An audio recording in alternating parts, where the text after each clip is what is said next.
నమస్కారం, welcome to 108 news Telugu. నా పేరు గౌరీ. ముందుగా బులెటిన్లో హెడ్లైన్స్. 8-10 నెలల్లో సొంత ఏఐ మోడల్ అశ్విని వైష్ణవ్ వెల్లడి. చండీగఢ్ మేయర్ ఎన్నికల్లో బీజేపీ విజయం. ఇంటర్ విద్యార్థులకు అలర్ట్, హాల్ టికెట్ లేకున్నా విద్యార్థుల పరీక్షకు అనుమతి, ఇంటర్ బోర్డు నిర్ణయం. ట్రంప్ దావా, 216 కోట్ల రూపాయలు చెల్లించడానికి సిద్ధమైన Meta. ChatGPT, DeepSeek లాగా స్వదేశీ జనరేటివ్ ఏఐ మోడల్ను డెవలప్ చేస్తామని ఐటీ మంత్రి అశ్విని వైష్ణవ్ ప్రకటించారు. భారత ఏఐ కంప్యూట్ ఫెసిలిటీ కోసం 19,000 జీపీయూలను సేకరించామన్నారు. పెద్ద కంపెనీలు 6 నుంచి 8 నెలల్లో ఏఐ మోడల్స్ రూపొందిస్తాయని మా నమ్మకం. కొన్ని 4 నుంచి 6 నెలలే తీసుకోవచ్చు.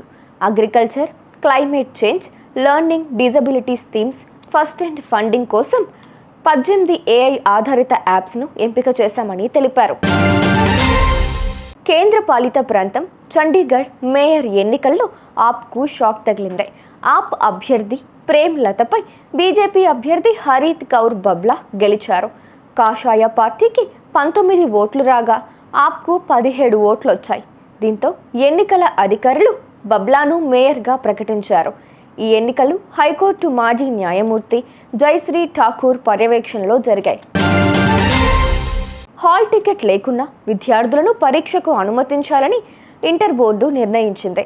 సిజీజీ పోర్టల్లో టెక్నికల్ సమస్యతో అందరి హాల్ టికెట్లు జారీ కావడం లేదు. దీంతో హాల్ టికెట్లు రాని వారి జాబితాతో పాటు ఫీజు చెల్లించని వారి లిస్టును బోర్డు సిద్ధం చేస్తోంది.